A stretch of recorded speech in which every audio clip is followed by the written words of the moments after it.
একজন ফুটবলারের সবচেয়ে গভীরতম স্বপ্ন কি জিজ্ঞেস করলে সবাই বলবে বিশ্বকাপ জয়ই তার সবচেয়ে বড় স্বপ্ন।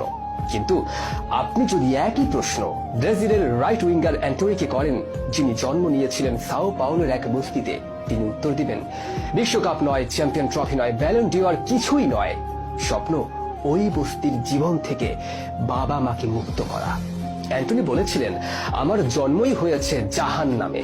আমি মোটেও বাড়িয়ে বলছি না, কিন্তু সাও পাউলোর যে বস্তিতে আমার জন্ম তার নাম ইনফেরিনহো, যার বাংলা অর্থ ছোট্ট জাহান নাম। এলাকাটা ভীষণ কুখ্যাত ছিল মাদক ব্যবসার কারণে। আমার বাড়ির চৌকাঠ থেকে 10 কদম দূরেই খুচরো মাদক বিক্রেতারা হাতে হাতে মাদক বিক্রি করত ভোর থেকে রাত অবধি, আর তাদের ক্রেতারাও ওখানে দাঁড়িয়েই খেত সেগুলো। বন্দুক পিস্তলকে ভয় পেতাম না আমরা, কারণ দেখতে দেখতে অভ্যস্ত হয়ে গিয়েছিলাম। লাশ দেখলে ভয় পেতাম না আমরা, কারণ দেখতে দেখতে অভ্যস্ত হয়ে গিয়েছিলাম। আমার বয়স যখন 8, তখন স্কুলে যাওয়ার পথে দেখলাম একজন আমাদের গলিতে মরে পড়ে আছে। স্কুল তো যেতে হবে নাকি, আমি চোখ বন্ধ করে লাশটা ডিঙিয়ে স্কুলে গেলাম। ছোট্ট জাহান নামের জীবন এমনই ছিল। জীবনে একমাত্র আনন্দ ছিল ফুটবল। বড় ভাইয়ের সাথে বস্তির স্কয়ারে ফুটবল খেলতে যেতাম। একসময় সেটা মাটির ছিল, পরে হলো কংক্রিটের।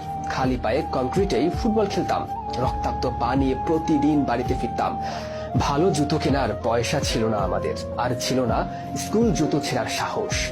বাড়িতে বাবা মার সাথে এক খাটে ঘুমাতাম, কারণ আমার জন্য আলাদা খাট কেনার সামর্থ্য ছিল না তাদের। ঘুমের মাঝে পাশ ফিরলেই বাবার সাথে ঠেকত, ও পাশ ফিরলে মার সাথে। আমার বয়স যখন 11, তখন বাবা মা আলাদা হয়ে গেলেন। খুব কঠিন সময় তখন। বাবা ভোর 5টায় কাজে বের হতেন, রাত 8টায় ফিরতেন। তখনও বাবার সাথে এক খাটেই ঘুমাতাম। 14 বছর বয়সে সাও পাওলো দলে ডাক পেলাম। কোচ বলতেন দেখো সবাই, খেলার দিন সবাইকে জয়ের জন্য ক্ষুধার্ত থাকতে হবে। আমি মনে মনে বলতাম কোচ, আমি আসলেই ক্ষুধার্ত, দুপুরে খাওয়া জুটেনি আমার। 18 বছর বয়সে যখন পলিস্তা কাপের ফাইনালে আমরা চ্যাম্পিয়ন হলাম, তখনও আমি ওই বস্তির বাড়িতেই থাকি, বাবার সাথে এক খাটে ঘুমাই। বাড়িতে ফেরার সময় রাস্তায় অপরিচিত লোকজন আমাকে ডাক দিত, হেই ম্যান, তোমাকে তো একটু আগে টিভিতে দেখেছি, এখানে কি? আমি এখানে থাকি। তারা বিশ্বাস করতো না, হেসেই উড়িয়ে দিত। একবার একজন প্লেয়ার একটা লাল রেঞ্জ রোভার নিয়ে মাঠে এলো। আমি মাকে বললাম এই গাড়িটা আমি কিনবো এক সময়। মা বিশ্বাস করলেন না, হেসেই উড়িয়ে দিলেন। এর 1 বছরের মাথাতেই আমি আয়াক্সের হয়ে চ্যাম্পিয়ন্স লিগ খেললাম। নিজের বাড়ি হলো, নিজের খাট, সেই লাল রেঞ্জ রোভার গাড়িটাও কিনে ফেললাম।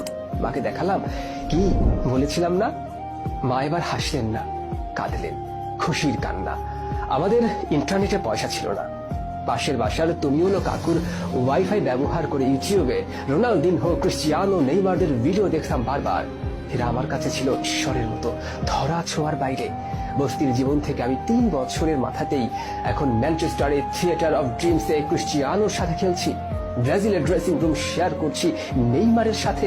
অসম্ভব ব্যাপার, তাই না? কিন্তু আমি তো বাস্তব করতে পেরেছি।